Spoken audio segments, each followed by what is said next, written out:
Aquí la edición nueva que la editorial Alfaguara ha preparado junto a las academias de Rayuela, de Cortázar, y en uno de los estudios que acompañan esta edición, el del profesor Julio Ortega, decía que el significado profundo del aquí y el allá y del cruce de tiempos de Rayuela era precisamente el sentimiento de exilio del ser contemporáneo, llamado a una experiencia de tensión entre el desarraigo y la necesidad de pertenencia. Desde muy pronto el exilio, como experiencia de escritura y como experiencia de vida, se convirtió en una exigencia a la hora de meditar sobre coyunturas concretas, situaciones políticas difíciles que expulsaban de su territorio a los habitantes de un determinado lugar. De esas coyunturas fueron trascendidas por una meditación muy seria de lo que es el exilio del ser humano como experiencia, desde luego, del siglo XX. León Felipe, en un famoso poema, llegó a creerse que al ser expulsado de España por el franquismo podía llevarse la canción "Os quedaréis con la tierra, pero me llevo la canción", y poco después, en un texto sobre un libro, Belleza cruel, de Ángela Figueras, tuvo que reconocer que la canción no se lleva así como así, y que lo que existe es un conflicto en el interior de la identidad. Para mí es una alegría presidir esta mesa, y quiero saludar especialmente a Marta Campomar, porque todos los demás participantes de la mesa, por un motivo u otro, son más que amigos, más que amigas mías o amigos míos, son amigos muy íntimos de hace muchos años. Cuando yo empezaba a trabajar sobre Rafael Alberti, que fue el motivo de mi tesis doctoral, y sobre la poesía del exilio de Rafael Alberti, de Marinero en Tierra, acababa él de volver de su exilio. De pronto, un exiliado argentino, Horacio Révora, que tuvo que huir del golpe de Estado argentino, pues recaló después de algunas andanzas en mi ciudad, en Granada, y abrió un bar, La Tertulia, del que salieron no ya muchas resacas en mi vida, sino también muchas experiencias culturales que él motivó desde su exilio, como el Festival de Tango de Granada, como la Cumbre Internacional del Tango, y toda esa atmósfera que ayer se vivió un poco aquí en el homenaje a Joaquín Sabina. Y así podría ir contando muchos años de amistad con Caroline, con Graciela, con Raquel, pero bueno, nos hemos dicho tantas cosas tantas veces que me centro en saludar y en la alegría de conocer a Marta Campomar, y de haber tenido la oportunidad de estar con ella precisamente por esta mesa, que va a coordinar la profesora Raquel Machuchi, que es un referente de los estudios de la literatura española en Argentina. Ella es la responsable de la Cátedra Literatura Española II en la Universidad de La Plata, y preside además un foro fundamental para los estudios de literatura española, el Congreso Internacional de Literatura y Cultura Españolas Contemporáneas, que se celebra cada 3 años en Argentina. ella se licenció en Filología Hispánica en la Universidad Complutense de Madrid y es una de las especialistas más notables en todo lo que tiene que ver con la reflexión del exilio. Ha estudiado la trayectoria de Rafael Alberti, de Francisco Ayala, de Juan Wittisolo, de Manuel Lamana, de Ramón Gómez de la Serna, de Jorge Semprún, en fin, de nombres muy significativos y que tienen que ver con la escritura del exilio, con el asunto de esta mesa. A ella le cedo la palabra y le doy las gracias por su colaboración en la puesta en marcha de este panel, que, como digo, me parece muy importante, porque si a algo nos invita la lengua es a reflexionar con profundidad y en serio sobre la pertenencia y el desarraigo. Buenas tardes.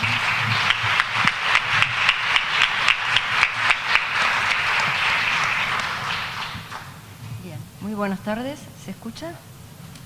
¿Sí? ¿Ahora? ¿Mejor? Bueno, no puedo empezar sin agradecimientos. En primer lugar, a Luis García Montero por haber pensado en mi nombre para coordinar esta mesa y también por haber hecho un alto en sus funciones de director del Instituto Cervantes y de organizador de este magno congreso para este pequeño espacio que me atrevo a decir que lo hace volver a un lugar que no es ni siquiera el del escritor y poeta, tan importante también en su trayectoria, sino a ese lugar del ciudadano, del habitante de la polis, que está pendiente de su pueblo y de su pueblo mirando al mundo. Y por último, también al investigador, al profesor, porque Luis García Montero es uno de los grandes, si no el más grande especialista en dos de los escritores que vamos a tratar aquí, Rafael Alberti y Francisco Ayala. Así que, Luis, espero. Y tampoco puedo dejar, aunque se ha repetido mucho y lo repetiré, se escuchará repetir seguramente a la tarde, el agradecimiento a los organizadores del Congreso y a esa impecable organización, pero también al cálido recibimiento. Y en ese cálido recibimiento incluyo al público, al pueblo de Córdoba y de otros lugares a donde han venido, porque realmente es una de las cosas más estimulantes. Cuando un profesor universitario está encerrado entre paredes, bibliotecas y computadora, nunca sabe muy bien cómo va a trascender lo que hace. Y cuando hay público que escucha atento y no se va en la mitad de la exposición, todavía no sabemos en esta, realmente es estimulante. Gracias. Voy a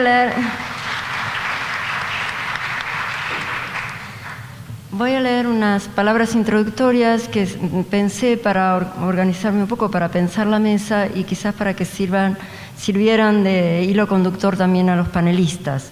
Por suerte coincide bastante con lo que se ha dicho, de manera que me quedo tranquila en ese sentido. El término exilio está asociado explícita o soterradamente con derrota, física o moral. Pero derrota remite también, y en este congreso se ha hablado mucho de significados, a camino, rumbo, mapa de navegación, aérea o marítima. Ajustada alegoría para dos exilios que atravesaron el Atlántico. Hacia el poniente y el sur, los republicanos españoles que en 1939 huían del implacable régimen franquista. Hacia el este y el norte, los argentinos expulsados por la feroz dictadura cívico-militar de 1976. Ambos destierros arrostraron, por mar o por aire, en toda su insondable dimensión, el cambio de espacio y los contratiempos que marcan la vida de un expatriado. Derrota y camino, no camino de la derrota. Sentimiento del derrotado junto al desafío del pasaje. Adversidades que son también encuentros y reencuentros con la memoria cultural, con una lengua otra, familiar pero extrañada, con ciertos dioses lares, con la mano tendida de quienes sabían del desarraigo provocado por el hambre, o de quienes siempre y en cualquier lugar sentirán como propia las iniquidades en la piel ajena. A partir de estas experiencias y materiales simbólicos construyeron los exiliados sus derroteros y dejaron en la cultura, las letras, el arte y la historia de España y América huellas indelebles de su pertenencia bifaz a la tierra de origen y a la de refugio, aunque muchos no se sintieran pertenecer del todo a ninguna de ellas, o lo que es casi lo mismo, fueron por siempre parte de las dos. Bueno, con estas palabras tengo el privilegio de iniciar el panel con la doctora Marta Campoamor, vicepresidente de la Fundación José Ortega y Gasset de Argentina. Marta Campoamor es licenciada en literatura inglesa y española por la Universidad de Leeds, Inglaterra, y en la misma casa obtuvo su título de doctorado. Es miembro activo de distintas instituciones culturales. Además de la que preside, participa del Centro Cultural Borges, la Academia de Ciencias y Artes de San Isidro, la Fundación Ortega Marañón de España. Además, es asesora de literatura inglesa y española del siglo XIX del CONICET. Destacan en sus publicaciones los libros Ortega y Gasset, Luces y sombras del exilio argentino, Ortega y Gasset en la curva histórica de la Institución Cultural Española, Ortega y Gasset en La Nación. Acredita, por otra parte, numerosos artículos sobre los temas nucleares de sus investigaciones, Ortega y Gasset, la emigración española y Menéndez Pelayo. Además, ha participado en congresos y dictado seminarios sobre su especialidad. Dejo para el final algo que nos tiene muy expectantes, que es la preparación de la edición de las cartas entre Ortega y Gasset con Victoria Ocampo y el epistolario también de Ortega y Gasset, de Victoria Ocampo con Soledad Ortega. Los dos son muy voluminosos, son 250 y 300 páginas, que sin duda será una gran herramienta para todos los investigadores. Gracias, Marta Campoamor. Aquí tienes. Bueno, muchísimas gracias. Quisiera agradecer a los organizadores de este congreso, que me parece que ha sido maravilloso. Y también agradecer un poco a que la figura de Ortega esté aquí presente entre nosotros, porque Ortega fue un filósofo periodista. Eso es algo que nadie parece aquilatar del todo. Toda su filosofía, en su gran mayoría, se volcó en diarios tanto de España como en la Argentina, por ejemplo, en los diarios La Prensa y en el diario La Nación. Es decir, que es un filósofo que sacó la filosofía de la cátedra para traerla al hombre de a pie, al hombre común, aquel que Virginia Woolf llamaba the common reader. A todos ustedes le pertenece en el fondo la obra de Ortega y Gasset. Todos, aunque no estén en filosofía, toda gente pensante, toda gente que quiera revalorizar ciertos valores en la vida, pueden leer a Ortega con fruición y pueden hacer suya la obra de Ortega. Yo creo que esto quizás es lo más importante del legado que nos dejó Ortega en la Argentina. Ortega, siguiendo estas líneas, estas pautas, la primera vez que estableció un diálogo con los argentinos fue en 1912, cuando publicó una serie de artículos en el diario La Prensa. En ese artículo, esta serie de artículos, Ortega se planteaba una cosa fundamental: ¿qué es el útero de América? ¿Y cómo hace América para recibir todas estas masas heterogéneas que están llegando, que algunas son turbulentas, otras antagónicas y otras, al contrario, tienen la facilidad de adaptarse a la nueva patria de adopción? Esa pregunta la dejó en el aire.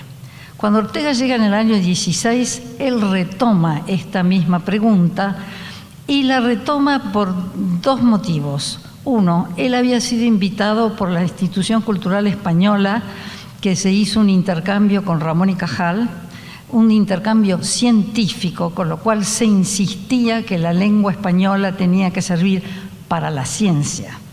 Y Ortega fue el segundo que vino de la Institución Cultural Española durante la Primera Guerra Mundial, Y él hizo precisamente ese ejercicio, trajo la filosofía y la puso a disposición de estas enormes masas que estaban ahí paralelos, que no todas eran, algunas eran incluso las señoras de los que habían participado o financiado el proyecto de la Cultural.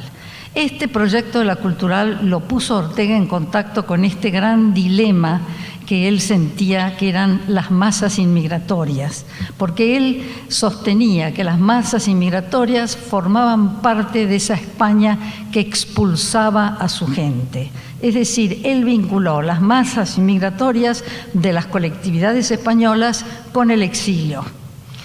Y siempre, de alguna manera, él hablaba de estos muñones que habían sido cortados de la madre patria, sin saber que un día él iba a estar quizás en la misma situación. Eso respecto al primer viaje. El primer viaje, Ortega visitó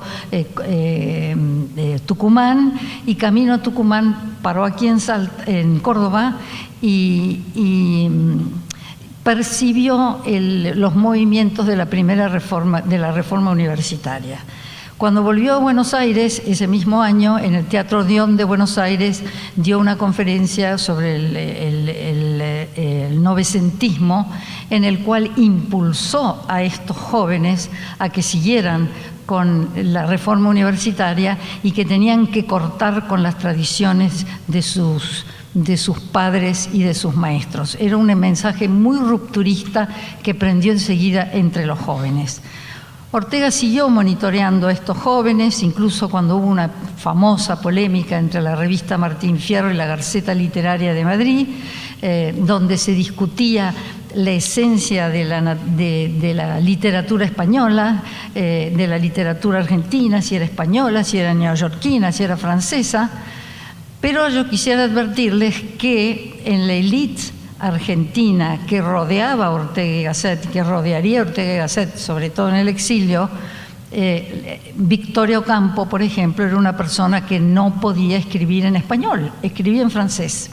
Las cartas las hemos tenido que traducir todas, del francés al español. Y Carlos Octavio Bunge, por ejemplo, que planteaba que para usar el pensamiento contemporáneo moderno necesitaba otros idiomas porque el español no le alcanzaba. Bueno, parte de la docencia de Ortega es esto, que al español le alcance para manejar la modernidad del pensamiento científico, filosófico y cultural en general. Esta cuestión menciono lo de Martín Fierro porque se ha mencionado mucho en este congreso el famoso opúsculo o pequeño ensayo de Borges sobre el idioma de los argentinos. Bueno, la respuesta de Borges a esto que se planteó entre estas dos revistas donde participaba Ortega y Gasset también, diciendo que esto tenía que pasar por el meridiano español, Borges contesta con este ensayo sobre el idioma de los argentinos y por primera vez se publica en la Gaceta Literaria de España, donde estaban Ramón Gómez de la Serna y la juventud de vanguardia de aquel momento. Pero estos eran juegos literarios, que en fin, polémicas que se armaban sobre identidades y sobre herencias culturales. El problema vino en los años 30. Hubo una serie de artículos que publicó Ortega en los periódicos de Madrid, donde atacaba con fuerza y virulencia a la monarquía. Finalmente cae la monarquía, llega la República y Ortega dice, bueno, tenemos que coordinar la llegada de esta Segunda República, acordándose del fracaso de la primera, la de 1874, en el cual esa es más o menos brevemente lo que ocurrió con Ortega en la Argentina. Él rompió relaciones con muchos de los argentinos en ese momento, incluso con Victorio Campo. Pero bueno, después más adelante Soledad Ortega, como van a ver en las cartas que les vamos a traer acá a Córdoba, retomaron la relación, esa vieja relación entre Victorio Campo y Ortega y Gasset. Bueno, muchísimas gracias.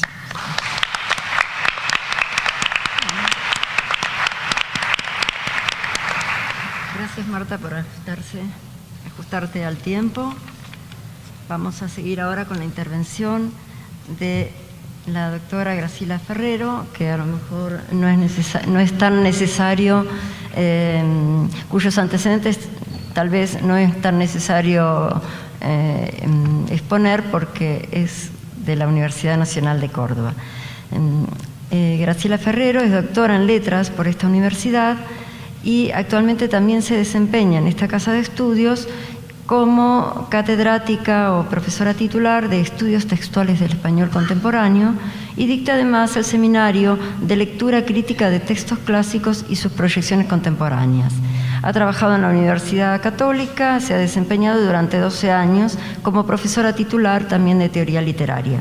Es investigadora acreditada en diferentes instancias científicas de su universidad y ha participado en forma ininterrumpida desde el año 1996 en distintos proyectos de investigación, siempre en torno a la literatura española, a la teoría literaria y a la teoría del discurso poético. Actualmente dirige el proyecto Literatura y Biopolítica, Retóricas Contemporáneas de la Violencia. Ha publicado numerosos artículos y libros de su especialidad, me constan, y me consta también la calidad y el rigor con que trabaja. Y como si fuera poco, todavía le queda tiempo para desempeñarse al frente de la Secretaría de Posgrado de la Facultad de Lenguas de la Universidad Nacional de Córdoba. Graciela Ferrero nos va a hablar del exilio de Rafael Alberti en Córdoba.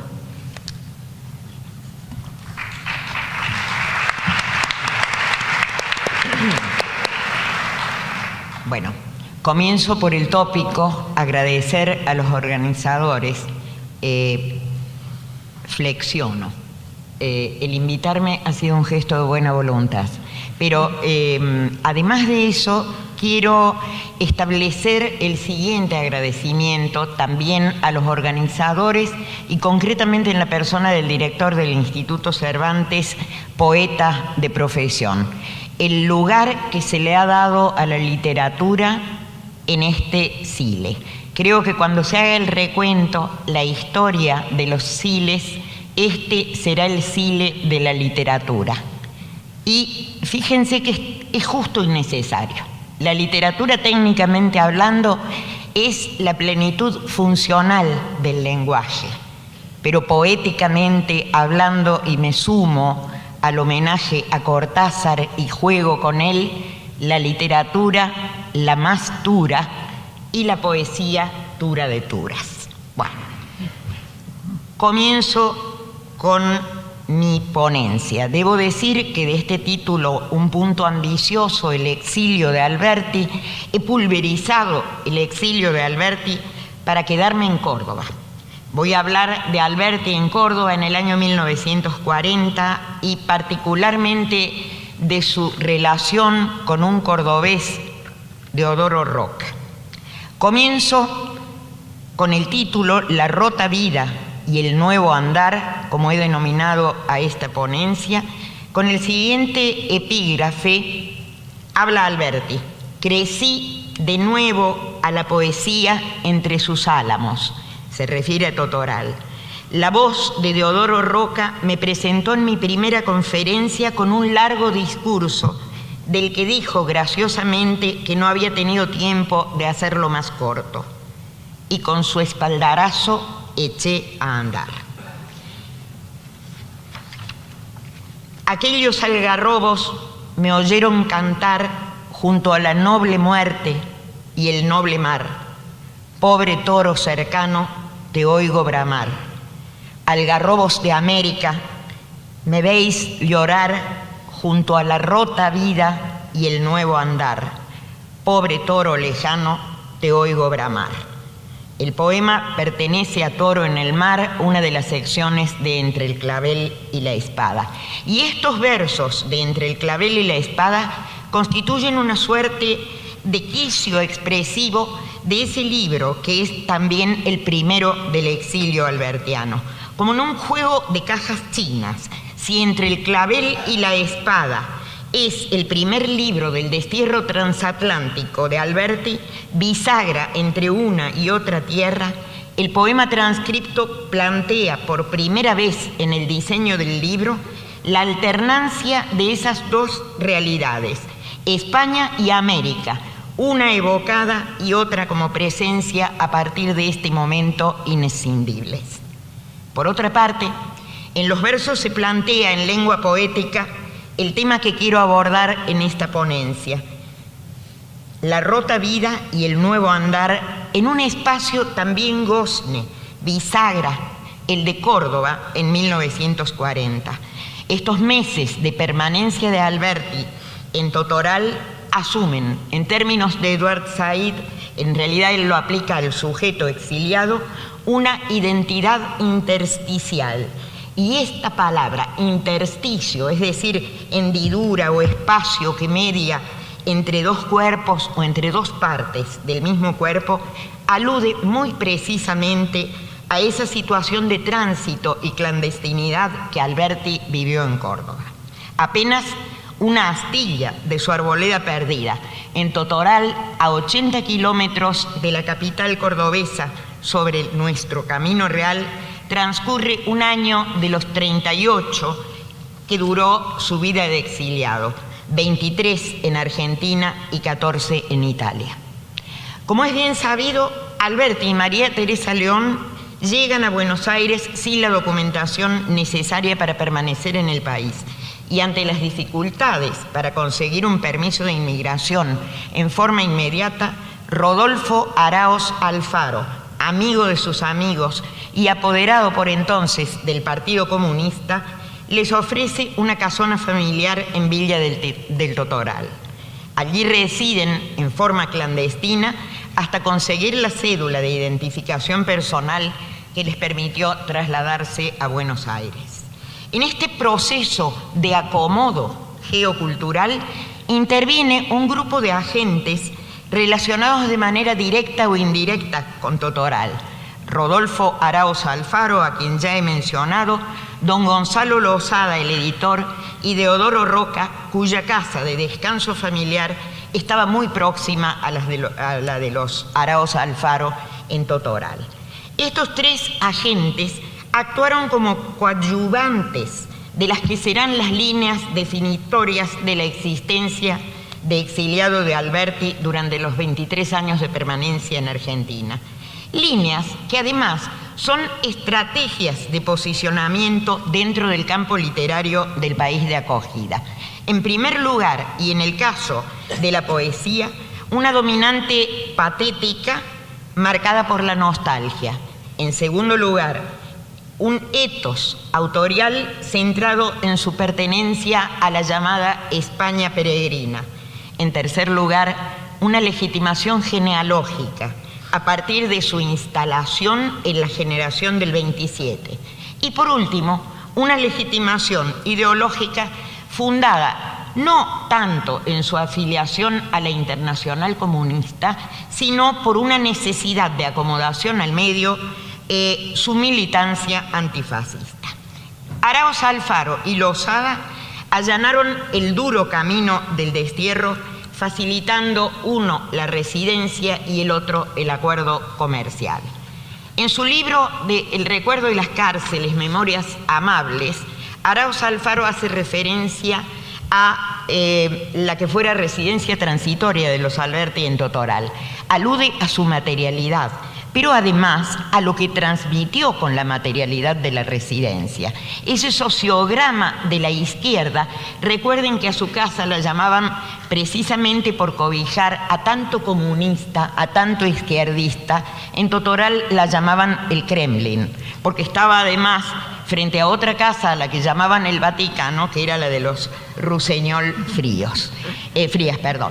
Esa izquierda convocada a la casa de Araoz Alfaro, estoy hablando de González Tuñón y Amparo Mom, Córdoba Iturburu y su mujer Carmen de la Serna, y una lista de simpatizantes, por lo menos de izquierda, también se integraba con la presencia de su vecino Deodoro Roca.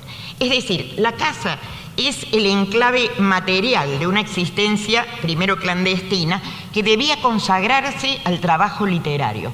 Y Alberti trabajó y trabajó arduamente en ese primer año en lo que fue luego Entre el clavel y la espada y en El trébol florido, una de sus obras dramáticas. Pero desde allí se planteó esa sinérgica relación con don Gonzalo Losada, el editor español que había fundado la editorial homónima. Entre él y el poeta gaditano se estableció este acuerdo que derivó no solamente en la publicación de una veintena de libros por parte de Alberti, sino además en las variadas relaciones laborales que permitía en el país una industria editorial en expansión. Alberti fue asesor literario, prologuista, traductor, director de colecciones y además, esto lo recuerda y de manera muy agradecida en su libro de memorias, La arboleda perdida, Losada le procuró una especie de sueldo mensual como adelanto de los previstos derechos de autor. Entonces, en esta instalación geográfica, un autor escribiendo, ese era su oficio terrestre, publicando gracias a Gonzalo Losada y vinculado con Córdoba gracias a lo que llamo la figura del propiciador Deodoro Roca. Una de las notas del exilio republicano del 36 en la Argentina fue la constitución de un nosotros, que fue retórico pero además fue social, con dos formulaciones ilustres, ya las he mencionado, la España peregrina o la España del éxodo y del llanto. Este nosotros fue un lugar de enunciación que se manifiesta a través de una serie de tropos perfectamente reconocibles en lo discursivo, las figuras de la nostalgia, el destierro, el desarraigo, la tristeza, la derrota. Pero además, esto sirve de refuerzo a un etos fundado en valores como la democracia, la república o la dignidad de la derrota. Frente a este nosotros, los exiliados, actúa Deodoro Roca como mediador y propiciador y amplió los bordes de ese nosotros y de esta manera le permitió al poeta vislumbrar un posible lugar de afiliación y por esta vía atenuar la ruptura cultural impuesta por el exilio. Ese Deodoro maduro de la época en que Alberti estuvo en Córdoba era una figura ya consagrada y ampliamente conocida tanto en Córdoba como en el país. Y en el sótano de Deodoro, esa vieja casona familiar de la calle Rivera Indarte al 500, en ese sótano de Deodoro, lugar mítico de su casa que hacía de biblioteca, estudio jurídico y sala de tertulias, dice Alberti en su epílogo para un hombre: Deodoro, bajo aquellos encalados arcos de su admirable biblioteca, con humedades y hálitos para mí de recogida bodega jerezana. Allí discutieron e imaginaron un mundo nuevo, cuadros del movimiento reformista como Saúl Taborda, Enrique Barros o Gregorio Berman, cultores de la honestidad política como Lisandro de la Torre y Alfredo Palacios, pero también dirigentes latinoamericanos como Aya de la Torre, poetas de la talla de León Felipe, pensadores como Ortega y Gasset y un largo etcétera. Roca actuó como introductor de Alberti, amplió el nosotros, introduciéndolo a la ciudad de Córdoba y a círculos provenientes de la sociabilidad reformista, como los mencionados anteriormente, que si habían sido antioligárquicos, reformistas, anticlericales en el 18, en tiempos de la Reforma, durante las décadas del 30 y el 40 eran manifiestamente antifascistas. Uno de ellos, concretamente Gregorio Berman, fue brigadista internacional, digo antifascistas y por lo tanto especialmente hospitalarios en la recepción de una de las vertientes por las que había decantado el comunismo de Alberti, el antifascismo. Me avisan que el tiempo corre, esto estará colgado en la página del Congreso, pero quiero cerrar diciendo que no solo amplía el borde del nosotros, vinculándolo con los antifascistas de Córdoba, sino lo fuerza presentándolo al público cordobés en 3 actos memorables. Uno, el 4 de junio en el Teatro Rivera Indarte, entonces, en que Alberti habla de su amigo, la muerte de García Lorca. Otro en la Facultad de Derecho, y allí se refiere a una generación de poetas españoles. Y por último, lee su poesía en el Museo Virrey Sobremonte el 28 de junio. Estas fueron las únicas intervenciones públicas de Alberti en Córdoba, y desde allí, tal vez porque comprendió este dictum de nuestro desencantado federalismo, Dios está en todas partes, pero atiende en Buenos Aires, se trasladó a la capital. Atrás quedaba Deodoro. Cuando se enteró de su muerte en el año 1942, escribió una hermosa elegía llamada Elegía a una vida clara y hermosa, que así dice. Leo solamente una estrofa. Tiempo asesino de poetas y poeta desordenado en este caso. ¡Buah!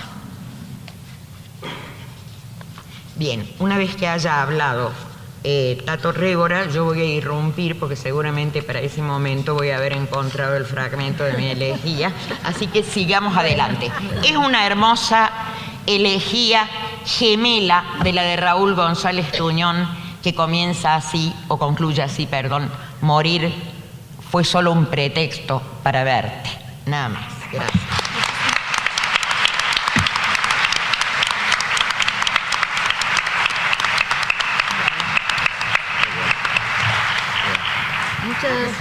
Muchas gracias, Graciela. Parece redundante. Gracias, Graciela.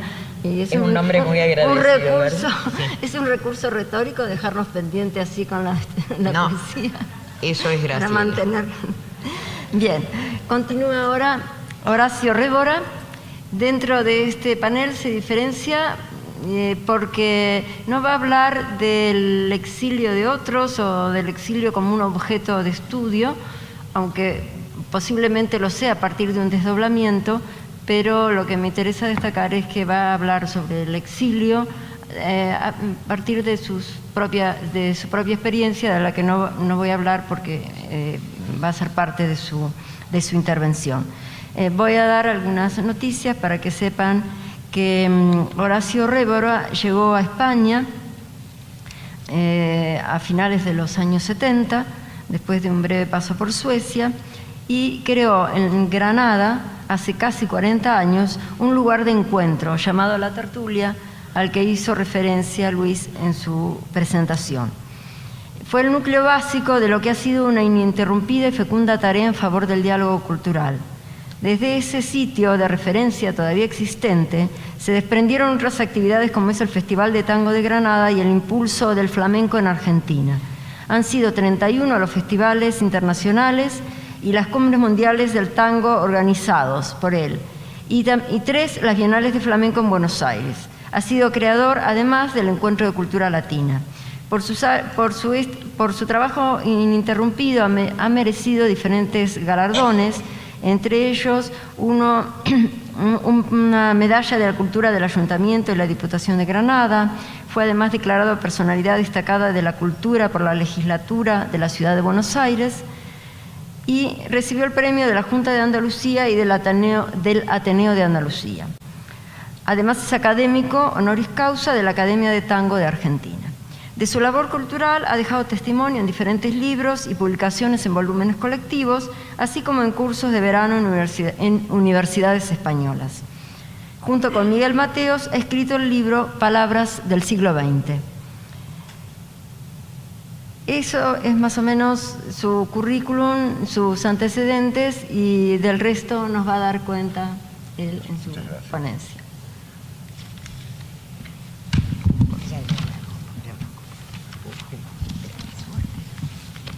Bueno, todavía tenemos reflejo. Bueno, yo, por cierto, quiero agradecer a los organizadores de este congreso haberme invitado. la verdad, un honor y una felicidad poder estar aquí y volver una vez más a la tierra donde nací. Decía, en especial quiero agradecer al Instituto Cervantes, pero mucho más especial al director del Instituto Cervantes y sobre todo a mi amigo Luis García Montero. Cuando yo lo conocí a Luis, creo que él tenía 19 años y era más joven.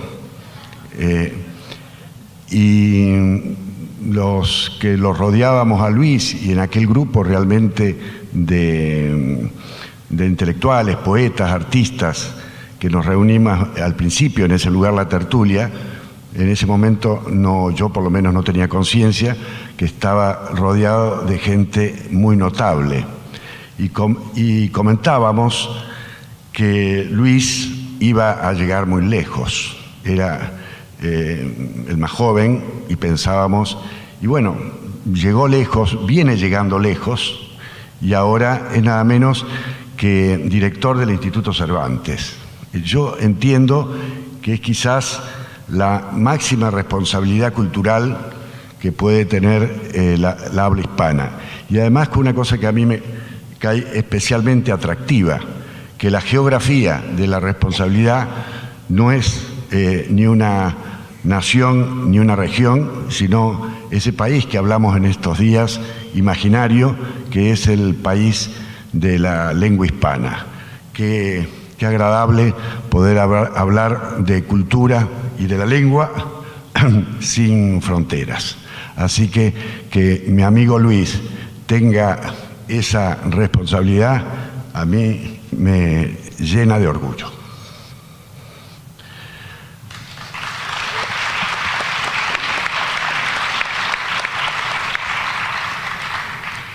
Me voy a referir al exilio como una realidad simétrica e irreversible. Hasta no hace mucho tiempo, la única imagen que teníamos los argentinos de los exilados eran hombres como el vasco o el gallego, viejos republicanos españoles y padre de alguno de nuestros amigos. De pronto la historia se hizo simétrica. Los hijos de ese vasco o ese gallego debieron huir de los tiranos criollos rumbo a la tierra de sus predecesores. Así, los hijos, para salvar la vida, iniciaban el destierro en el país de sus padres, mientras estos permanecían exilados en la tierra de sus hijos. Ya en la tierra de sus padres, estos nuevos exilados debían encarar la vida otra vez, buscar medios de subsistencia, leer otros periódicos, asimilar nuevas costumbres y aceptarse de pronto extranjeros. En aquellos primeros momentos, el presente era vivido como una ficción, solo el pasado tenía sentido como realidad. A muchos exilados latinoamericanos les resultó muy difícil superar esa sensación de vida provisoria, esperando el postergado regreso. Es cierto que la mayoría de los exilados argentinos no esperaban que la oscuridad de la sociedad argentina iba a permanecer por tanto tiempo. No olvidemos que, incluso, algunos de esos exiliados iniciaron su destierro un poco antes del 24 de marzo de 1976, debido a la persecución de la AAA que de alguna manera prefiguró la barbarie que se avecinaba. Debemos considerar que no solo hubo asesinatos, desaparecidos y perseguidos durante la dictadura, sino también reinó el terror, es decir, el miedo. He podido verificar esta situación al conocer muchos exilados en Suecia que huyeron impulsados por ese terror, que no se apoyaba en la persecución directa, sino en nada más y nada menos que en el temor que despertaba el terrorismo de Estado. En el prólogo a la publicación de la CONADEP Córdoba, Luis Révora afirmaba: fue mi padre. Fue una época en que el temor no era necesariamente la consecuencia de la culpa, porque el objetivo de la represión no fue nunca la justicia, sino la imposición del terror.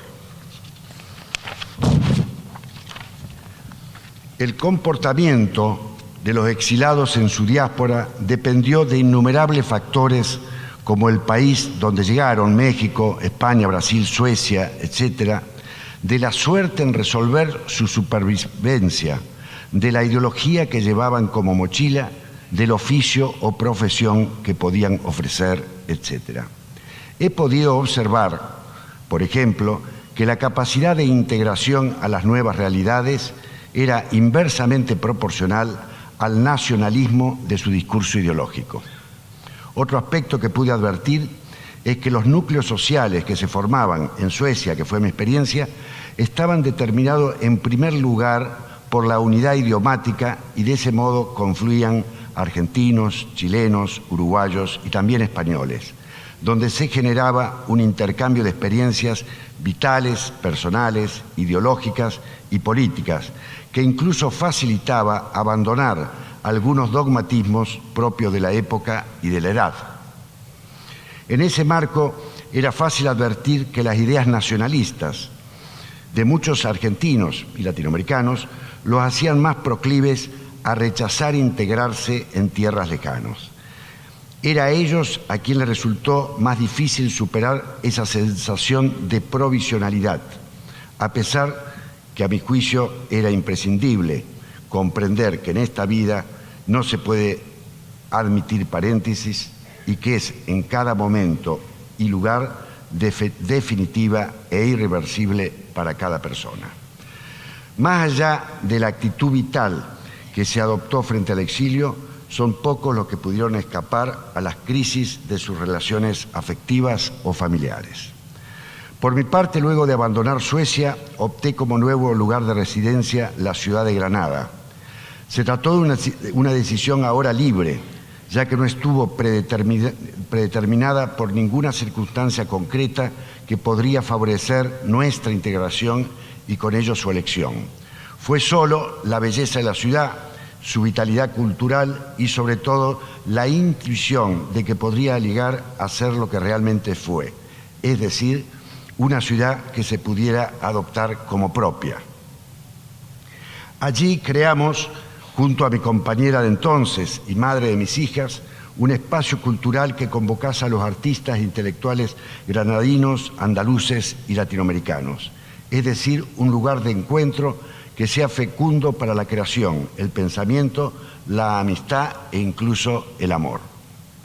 El lugar se llamó La Tertulia y aún sigue funcionando con nuevos jóvenes que aportan las ilusiones de la época actual.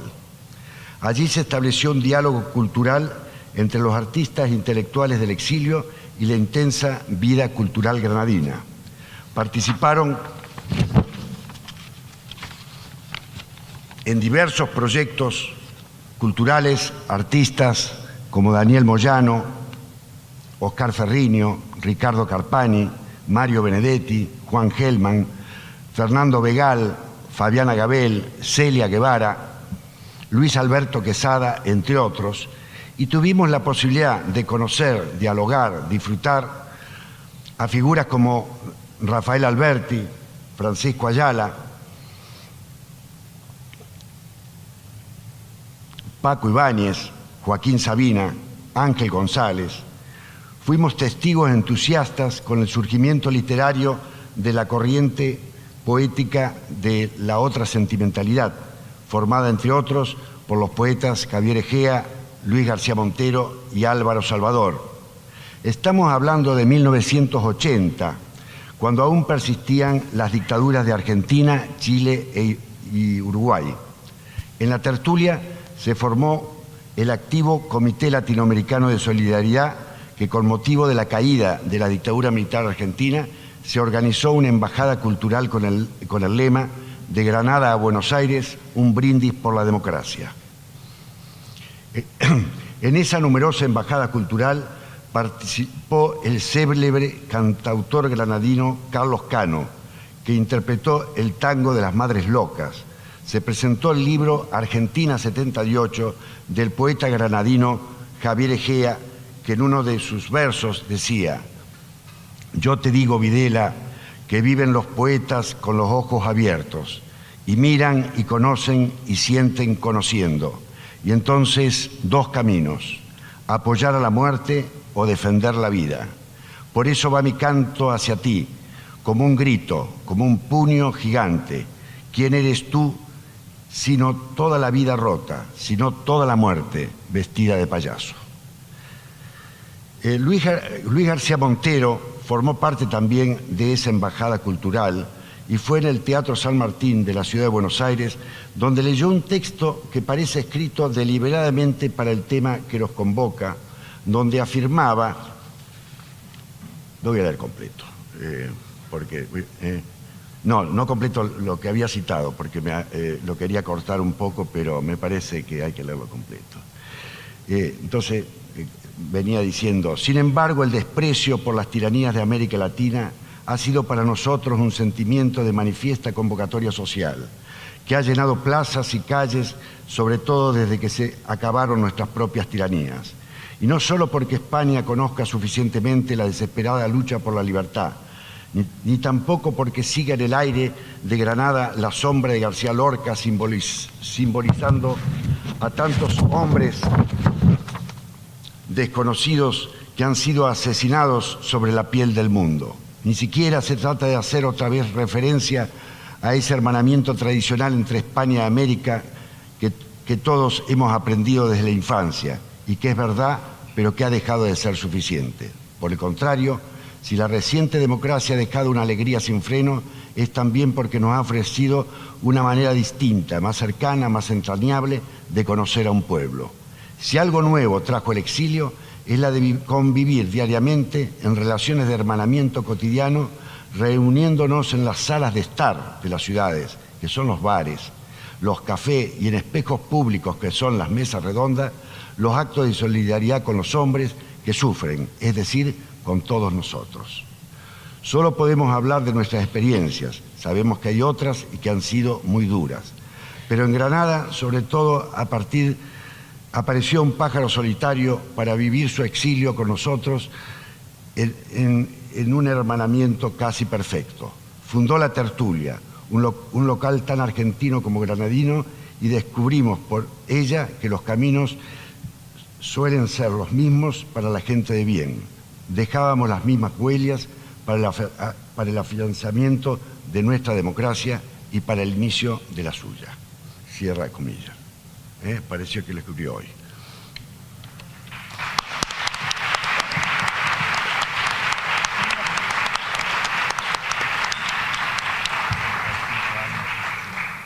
En 1981 editamos un libro llamado Granada Tango, libro para bailar con las ciudades y en solidaridad con nosotros mismos.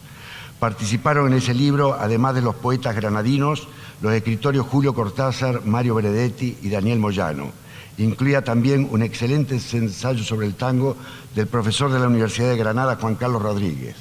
Me parece relevante mencionar estas experiencias porque ejemplifican el diálogo fecundo que se produjo entre los artistas e intelectuales exilados y el mundo cultural de España, que justamente estaba viviendo el efervescente momento del posfranquismo y el inicio de la transición democrática.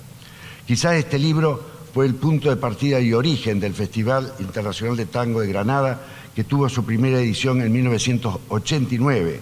Este festival, desde sus orígenes, concibió al tango como cultura urbana contemporánea. Fue también un punto de encuentro de artistas provenientes de distintos géneros como Enrique Morente, Teté Montoliu o Miguel Ríos.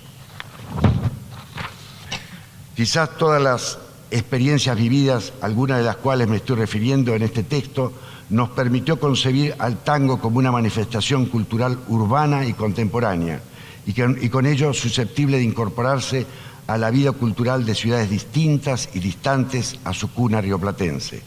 Pasaron por el Festival Granadino figuras de tango como Pugliese, Goyeneche, Horacio Ferrer, Eladia Blasquez, Rubén Juárez, Leopoldo Federico, Juan Carlos Copes e incluso Julio Boca y Maximiliano Guerra. Hoy el Festival de Granada es un festival que está integrado de manera estable en la vida cultural granadina. El tango ya es justo, junto al jazz y al rock, una expresión cultural imprescindible en la programación cultural de las principales ciudades del mundo. Esto ha sido posible no solo a la naturaleza del género del tango, sino también al destierro de miles de argentinos diseminados por las ciudades del mundo. Cuando cayó la dictadura, escribí un artículo que terminaba diciendo: Argentina ya ha terminado su noche triste de casi 8 años. Los exilados argentinos ya podemos volver, o mejor, optar entre alejarnos de aquí o quedarnos lejos de allá. Pero esta opción sería de día, con la cara descubierta y sin tristeza. Lo que en todo caso importa es si hemos logrado conquistar aquí, lejos, es decir, allí, un presente, si aceptamos que la vida del exilio es la vida misma y si seremos capaces de crearnos una patria a nuestra medida, con las 4 o 5 ciudades de países distintos que hemos amado. Siempre nos sentiremos lejos de esas ciudades, a pesar de que podremos regresar a nuestra querida ciudad natal.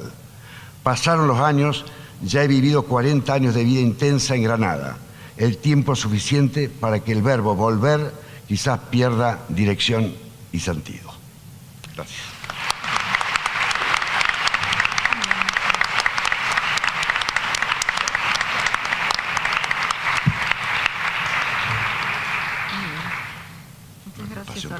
Muchas gracias, Horacio Révora. No sé si Graciela encontró el poema, pero lo podemos dejar. Puede ser un bonito cierre de la mesa. Vamos a escuchar ahora a Carolyn Richmond, que es catedrática emérita de literatura española de la City University of New York, presidenta de honor de la Fundación Francisco Ayala, y fue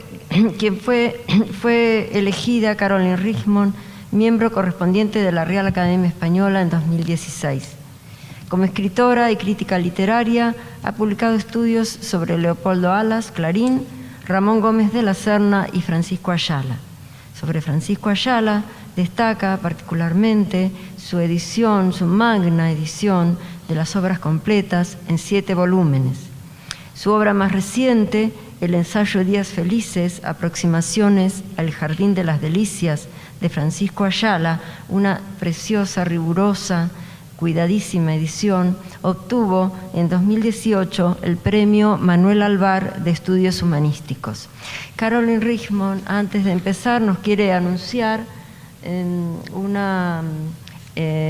nos quiere transmitir una información acerca de los libros, de la edición, de los folletos que quedan en la entrada. Bueno. No olvides, porque si no después se nos va a ir el santo al cielo. Fundación Francisco Ayala. Sí. Y esto. Bien. Son 2 folletos, uno sobre la Fundación Francisco Ayala, que preside Carolyn, y un folleto sobre la edición de las obras completas. Están a la salida en una mesita. Quien quiera llevarse la información puede recoger uno hasta que se termine. Bueno, Carolyn, habías pensado un título bastante extenso que por razones económicas en el programa no figura, pero era un bonito título. Económica de espacio. Sí. De economía espacial, sí, espacial, no de la otra. Voy a hacer lo posible aquí, pero lo siento.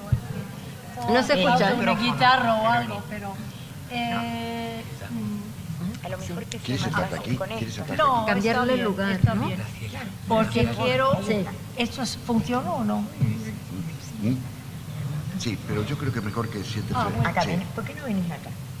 Bueno, ahí está. Está mal. Acá. Esto, hay una I aquí, no una O.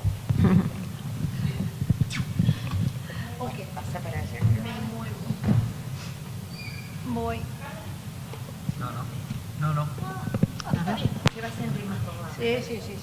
Yo creo que sí también. Muchas Sí, gracias. ese lugar esquinado es un Muchas poco gracias. incómodo. Pero vamos a ver esas gafas ahí, y esto, porque no quiero...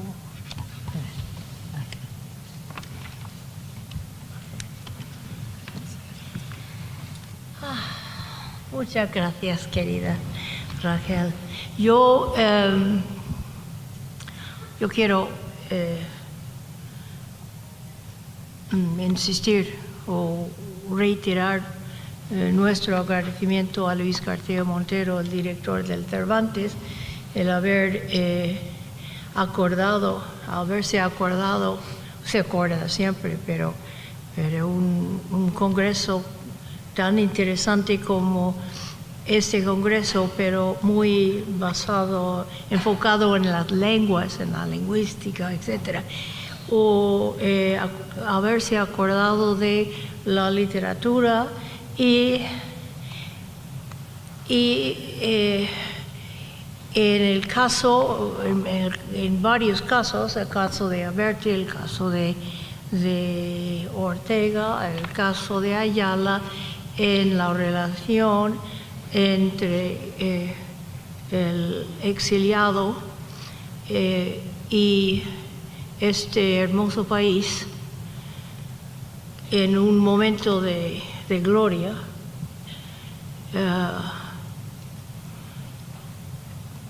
Yo sé que para mi marido, que nació Francisco Ayala era mi marido, nació en el año 6, me insistía en que fueron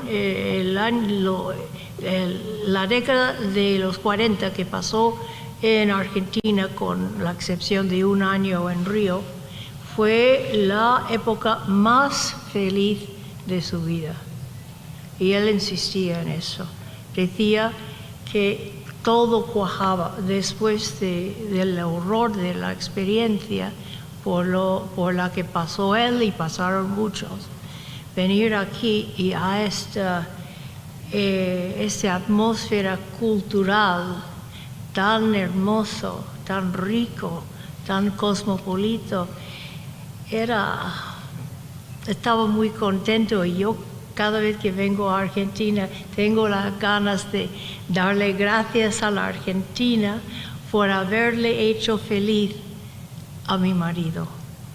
Y así que se lo doy a ustedes, porque ustedes son los argentinos.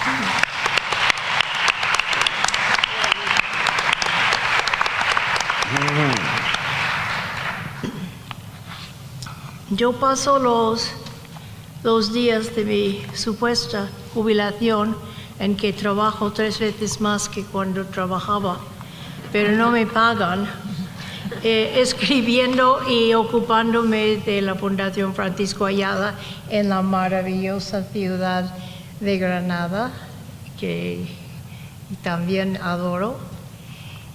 Y es que es una ciudad única. Y me gusta escribir, y no quiero ser cínica, pero en fin, yo creo que no solo Cortázar, sino que todos nosotros, cuando nos sentamos a escribir, no sabemos a dónde vamos. O tenemos una vaga idea, pero no. Yo no sabía dónde iba, pero lo que he hecho es una pieza musical que se llama Mis Buenos Aires Querido. Primera escala del viaje de vuelta del español Francisco Ayala. Y este texto se puede leer en la página web. No, yo claramente no soy hispanohablante, no quiero que ustedes tengan que escuchar mi pobre acento, pero lo que quiero es leerle la primera página, luego les doy un resumen y procuraré ser muy breve. Pero quiero darles una idea, porque yo no sabía que iba a escribir una pieza en prosa que es también una pieza musical. Eso no lo sabía, pero funcionó, creo. Así que la primera página dice lo siguiente: entre los recursos retóricos de la obra de invención de Francisco Ayala figuran 2 de procedencia clásica ambos, que están íntimamente vinculados con el destino del exiliado autor. en los años posteriores a la Guerra Civil Española, a saber, 1, la elección del diálogo como medio de expresión poética, y 2, el empleo, tanto en textos narrativos como expositivos, de la metáfora de la vida como un viaje. En la República Argentina primero, luego en Puerto Rico, seguido de los Estados Unidos continentales, Ayala iría constituyendo un importante conjunto de obras ensayísticas, así como de ficción, en cuyo contenido y composición se ve reflejada también su propia experiencia como refugiado. Fondo y forma se complementan, pues, en un amplio corpus literario que, debido a las circunstancias históricas y personales relacionadas con su creación, suele estar asignado por la crítica a una especie de esfera extracanónica de obras cuya lectura, por razones de índole política, le fue prohibida tras la guerra a aquel público lector a que incisivamente se refiere el autor en su muy citado ensayo del año 49, para quien escribimos nosotros siendo los escritores españoles exiliados viviendo, en Sudamérica, no solo acá. De una manera u otra, en el fondo de todo lo que escribió Francisco Ayala en el exilio se percibe una especie de eco de un pasado ya, de un tiempo que nunca se recobrará. De ahí quizá la sensación que da gran parte de su obra de pertenecer no tanto al canon español propiamente dicho, como a un borroso opus literario universal. El terreno, tanto físico como intelectual, del exiliado está lleno de escollos. Y ahí termina mi lectura y aquí comienza mi vaso de agua.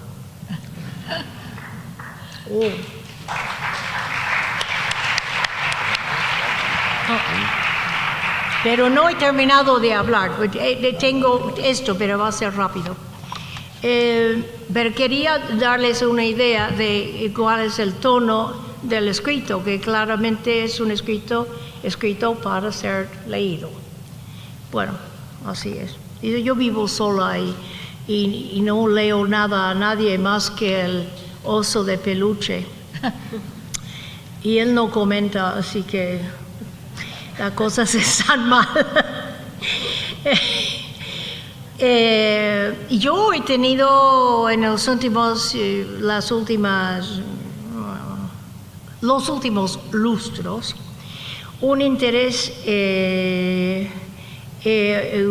creciente en el proceso creador de los escritores, de mi escritor, porque cuando falleció mi marido yo dije bye bye a todos los otros y decidí concentrarme en la obra de Ayala. Este trabajo mío refleja en su secreto interior mi propio proceso creador. O sea que yo como crítica un proceso, el escritor otro proceso, y no sé, eso es parte de otro tipo de música que hay. Pero eso es para ustedes, porque nosotros los críticos hacemos una crítica que es un texto y un original, y ustedes tienen que ser los críticos de los críticos y de los autores. Eso es. Y los super sabios tienen nombres para todo ese tipo de crítica, pero yo no soy demasiado vieja, no estudié eso. El proceso es lo que me interesa. El proceso por sí solo es lo que estoy tratando de demostrar. en lo que escribo. A continuación voy a comentar brevemente el texto pseudo musical que he escrito y lo que he descubierto, porque he descubierto en esta aventura que he tomado gracias a Luis García Montero, que nos ha dado, en fin, que nos ha hecho organizar esta mesa. Entonces yo he tenido una pequeña aventura y he aprendido bastante sobre la obra de Ayala que no conocía. Y como la obra de Ayala es como la metáfora del puzzle que usa al final del Jardín de las Delicias, pues yo veo toda la obra de Ayala y otros escritores, naturalmente, como un puzzle, y el crítico tiene que ir componiendo el puzzle. Pero un poco como Rayuela, así que se puede componer de diferentes maneras, pero tenemos nuestro trabajo. Así que lo que yo he hecho aquí es, he descubierto en mi trabajo algo que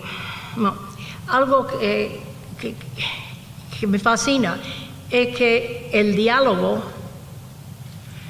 como medio de expresión poética está en la base de la obra de Ayala, y eso empieza en una pieza que se llama El diálogo de los muertos, que escribió justo después de salir de España después de la guerra civil. Y ese diálogo de los muertos, que a su vez viene de la larga tradición dialogística que remonta a los clásicos, pero el diálogo es un género que busca va avanzando, pero no avanza así, avanza así. Y es lo que él vivió después de salir de España. Él y todos los demás estaban buscando, y la búsqueda necesita el diálogo, y no los diálogos entre entre personas que creen en lo mismo, sino el diálogo entre personas que no. Pero solo a base del diálogo llega uno avanzando.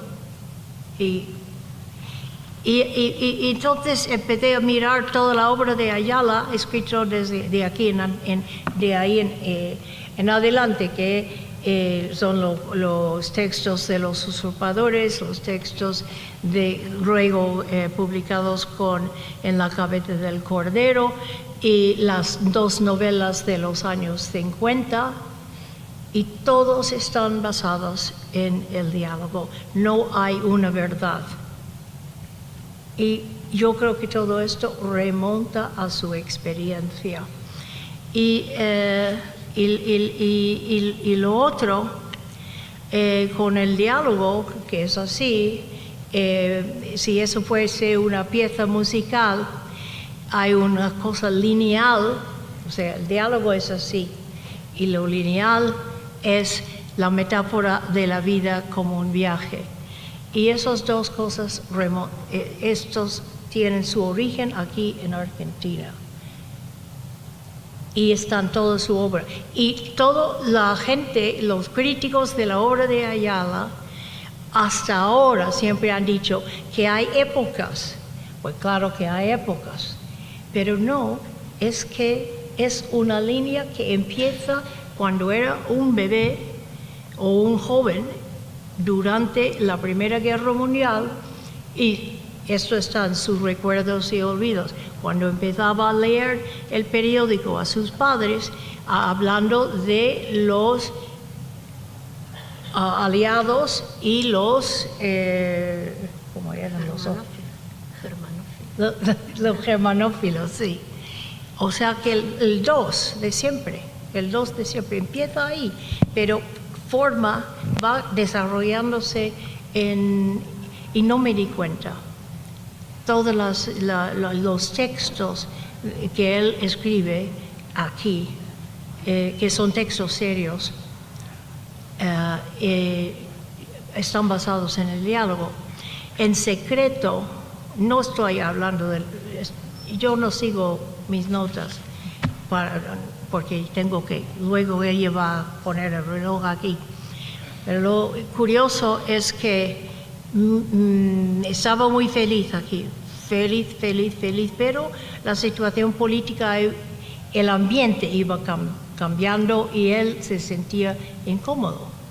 Pero el ambiente mundial, no solo aquí.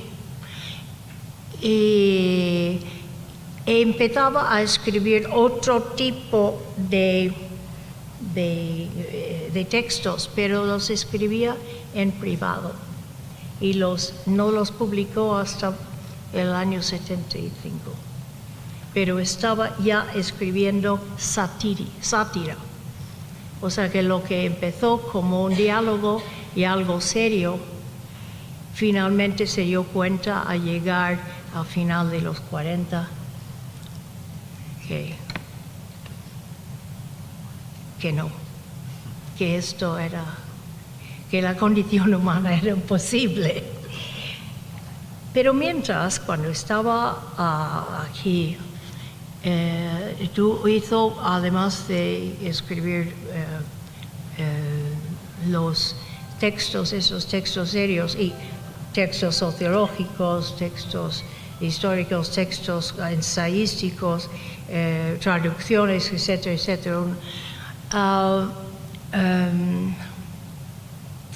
Él, cuando volvió de Buenos Aires, de Buenos Aires del Río, él y amigos suyos decidieron fundar el periódico.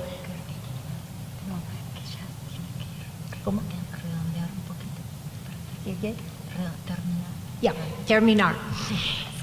Pero quiero hablar de eso un poquito porque tiene que ver con el director de Cervantes. Todo es circular, no era el círculo que yo pensaba, pero es el círculo Luis García Montero. Un proyecto que era la fundación de la revista Realidad, que era un proyecto de 3 años, una revista son 7 volúmenes, de 7 volúmenes, una aventura intelectual, un deseo de ver si después de la Segunda Guerra Mundial esta parte del mundo podía desempeñar un papel importante en la reconstrucción de la humanidad después de la Segunda Guerra Mundial. Y que cuando hicimos la celebración del centenario de mi marido, el director, que no lo era entonces, pero el ahora director del Instituto Cervantes era el comisario, y él, entre muchos proyectos, prologó una edición facsimilar de Realidad, que yo creo que está en bibliotecas, e hizo un estudio introductorio muy bueno. Así que todo vuelve. Siento no haber dicho lo que no iba a decir, o lo que iba a decir, pero lo pueden leer si les interesa. Gracias.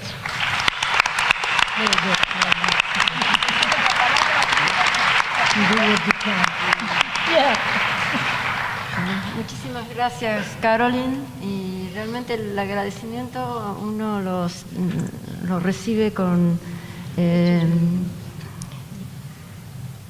siente ese agradecimiento sincero que nos transmites a través de Francisco Ayala. Creo que realmente lo recibimos también con igual sentimiento. Gracias.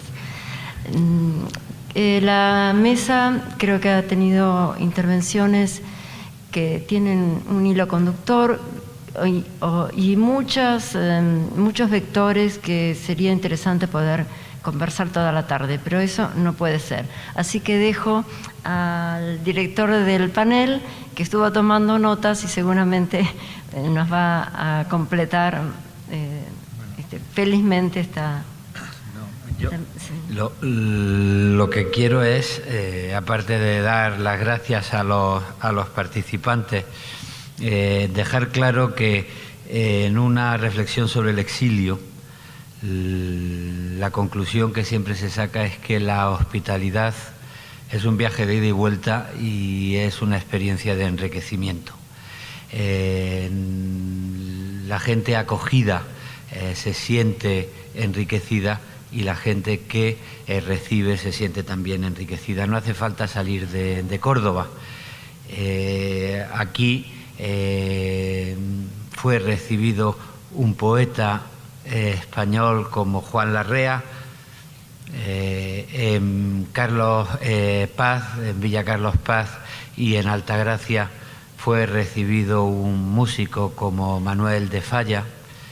En el Totoral fue recibido un poeta como Rafael Alberti, y ese acto de hospitalidad se convirtió después en un viaje de vuelta, porque en la música de Falla, en la poesía de Alberti, Entre clavel y la espada, y en los estudios y el trabajo universitario de Juan Larrea, pues ese agradecimiento dio fruto también y enriqueció la tierra que lo recibía.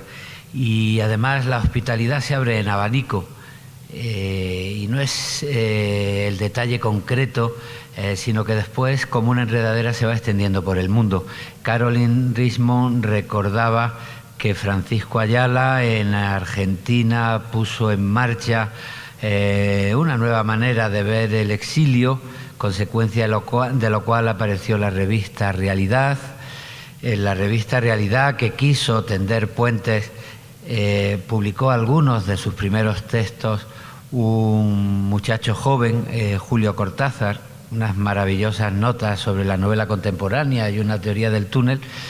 Pero es que andando el tiempo, Ayala llegó a Puerto Rico, se hizo cargo del servicio de publicaciones de la Universidad de Puerto Rico, y a su amigo ya Julio Cortázar pues le encargó que tradujese a Edgar Allan Poe, y en el servicio editorial de la Universidad de Puerto Rico se publicaron 2 hermosísimos volúmenes con la traducción de los cuentos completos de Poe, que es un punto de referencia fundamental para miles y miles y miles de lectores de Cortázar y de Poe, que hemos llegado a través de su traducción y a través de muy variadas editoriales a